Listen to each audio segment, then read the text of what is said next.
Hey everyone, welcome back for another deep dive curated just for you. This time we're going to be looking at something pretty wild. You guys have probably seen it floating around online. The challah horse. Yeah, the bread horse. Exactly, that image. Yeah. Woman holding this horse-shaped challah bread. It's pretty amazing. It is, but there's actually way more to it than just a funny internet meme. There's a fascinating case study in the whole world of AI-generated content and how blurry those lines are getting between real and fake. Yeah. So to help us unpack all this, we've got excerpts from two really interesting articles. Okay. The first is AI-generated challah horse takes Polish internet by storm after some users think it is genuine from notes from Poland. Okay. And the second is viral challah horse image Zuckerberg loved was originally created as a warning about Facebook's AI slop from 404 Media. So pretty interesting titles, right? Right. Definitely sets the stage. It's wild how this image, started as a warning, but then got almost hijacked by, the very thing it was supposed to expose. Yeah, I know. It's a crazy story. Okay, so let's back up a little bit for those who may have missed this whole thing. What is a challah horse exactly?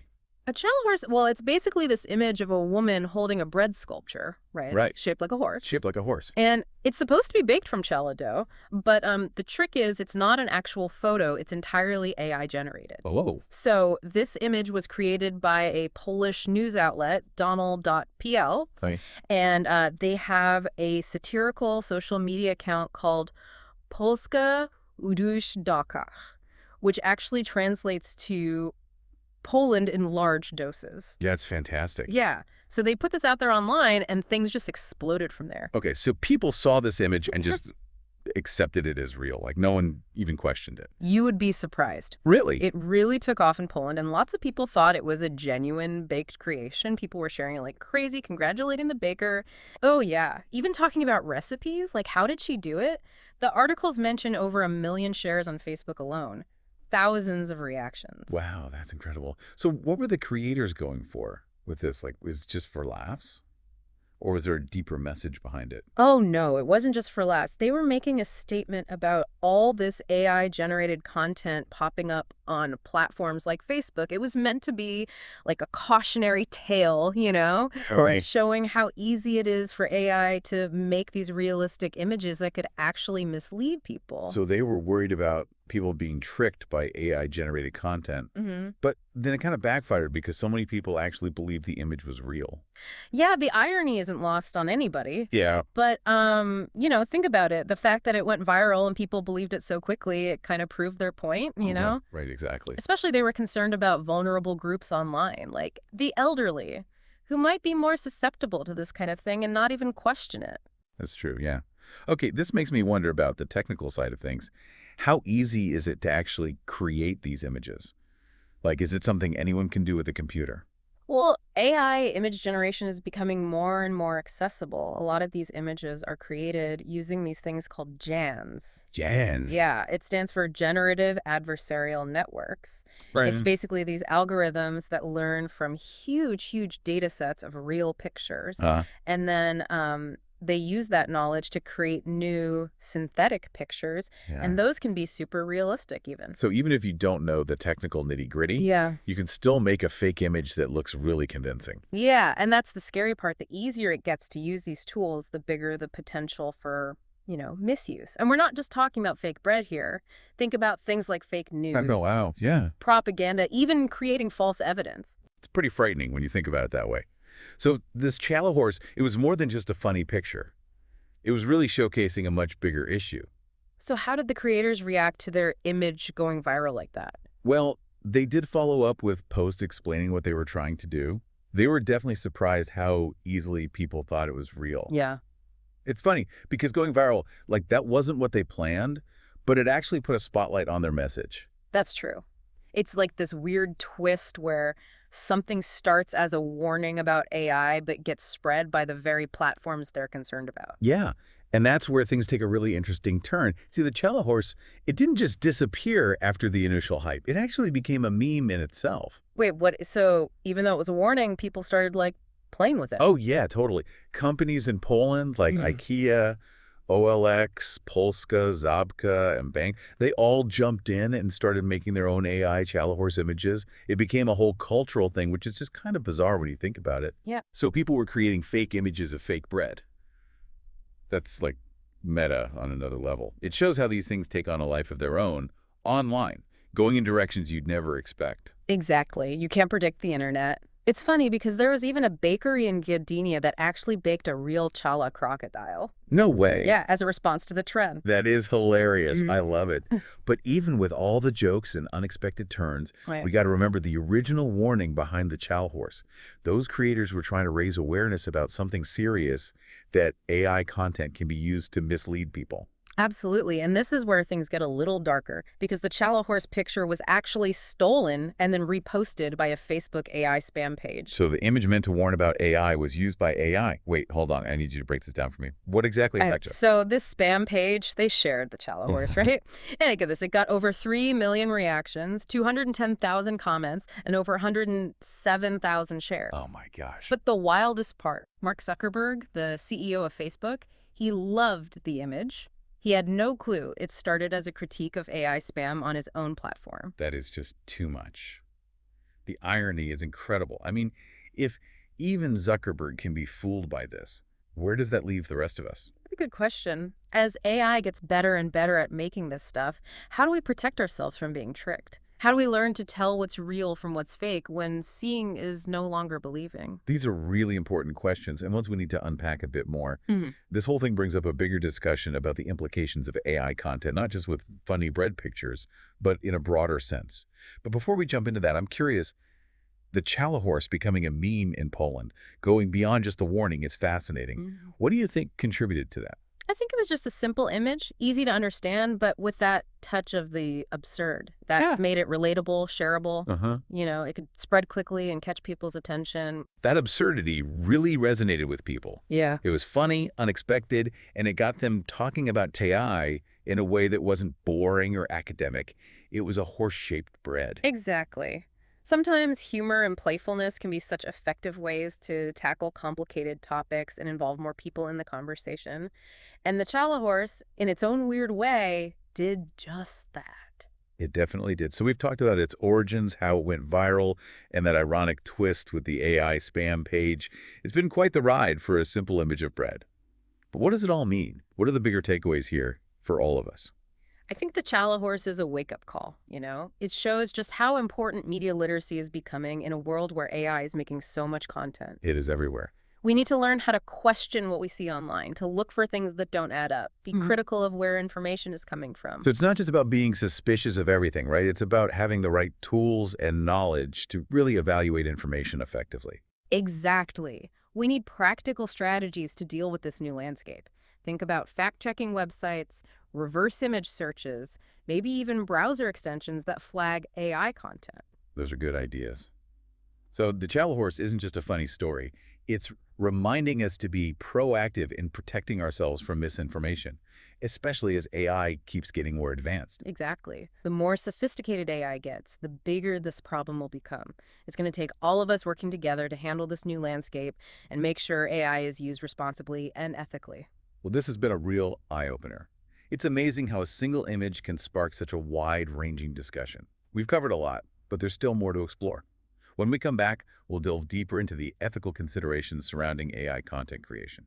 What happens when those lines between human and machine creativity get blurred? What does this mean for art, journalism, even our sense of reality? Stay with us.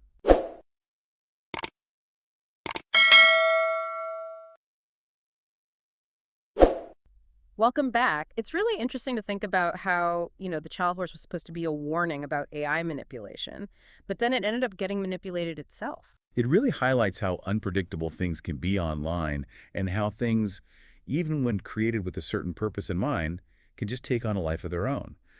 But before the break, we were starting to talk about some of the ethical considerations surrounding AI. Let's dig into that a bit more.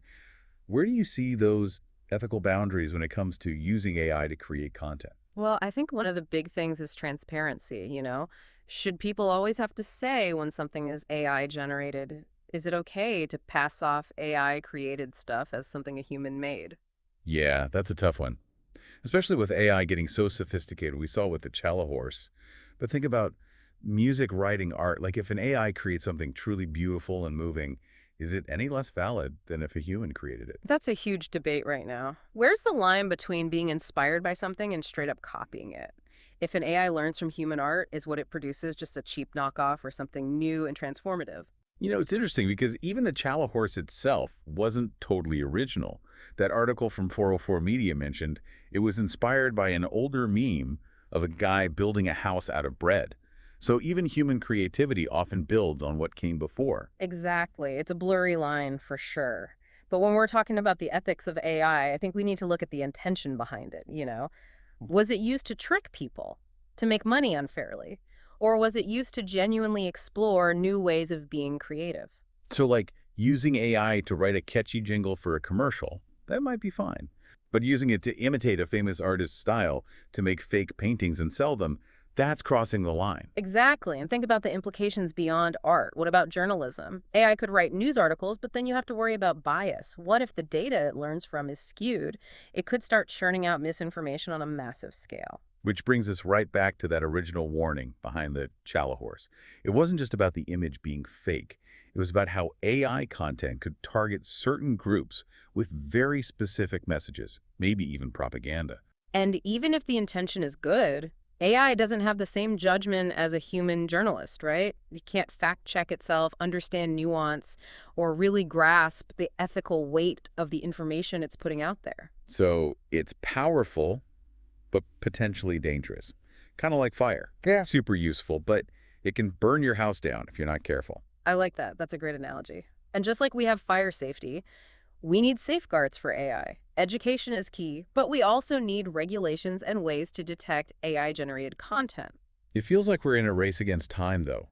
AI is developing so quickly. Can we keep up with the ethical and societal implications? That's the million-dollar question, but I am optimistic. I think the Challah horse, even with its weird journey, got people talking about these issues. That awareness is the first step. Awareness is definitely key. And maybe some good can actually come out of this. If we all have to become more discerning online, maybe that'll make us better thinkers overall. I love that way of looking at it.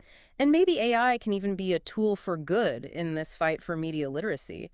What if we had AI-powered fact-checkers or systems that flag potentially misleading content? Using AI's power to fight its own potential downsides. Exactly. It's not about rejecting AI completely. It's about understanding its limits and working to make sure it develops responsibly. This has been such an insightful conversation. I feel like we've mainly focused on the people creating and spreading this AI content. But what about the people on the other end? The people who saw the challah horse and actually thought it was real? That's such an important point. We can't just focus on the technology. We have to understand the human element too. Like, why were people so ready to believe it? Was it wanting to see something extraordinary, a lack of critical thinking, something else entirely? And how do we help people, especially those who might be more vulnerable to this stuff, navigate this new world of AI content? I mean, the challah horse creators were worried about the elderly specifically. It's going to take a multifaceted approach. We need to make education about this stuff more accessible and engaging and create tools that help people check information and spot potential AI content.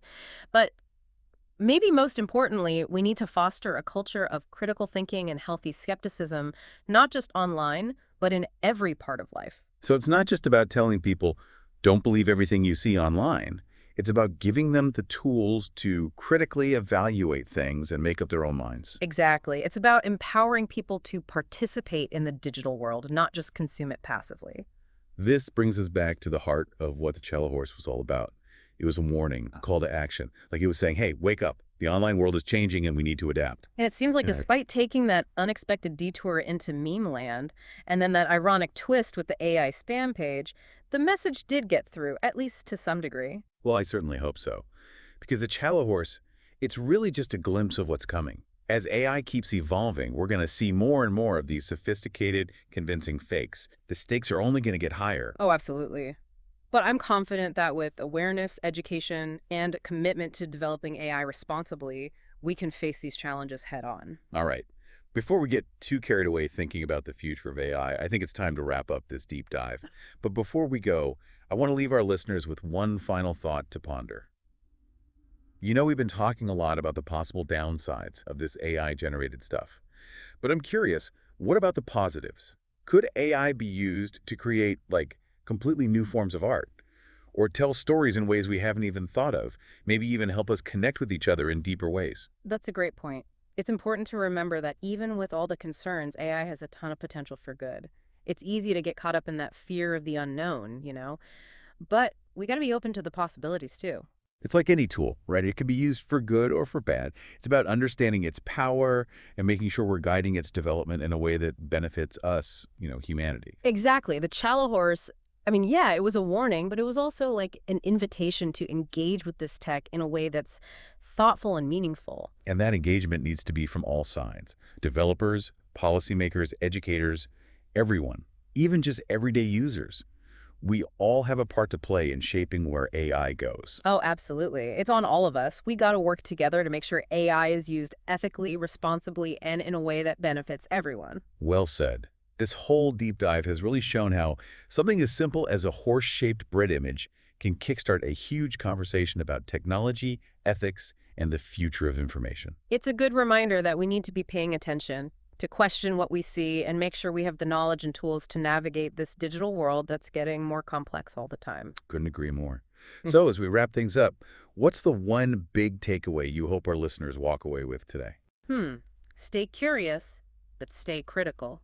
The world of AI is changing so fast, and it's up to all of us to think critically about it and make smart decisions about how we use it. That's great advice. Thanks so much for joining us for this deep dive into the world of the Challah horse and all the big questions that come with AI-generated content. My pleasure. It was great exploring all this with you. And to all our listeners, thanks for diving in with us. We hope you found this exploration insightful and thought-provoking. Until next time, keep exploring, keep questioning, and keep learning.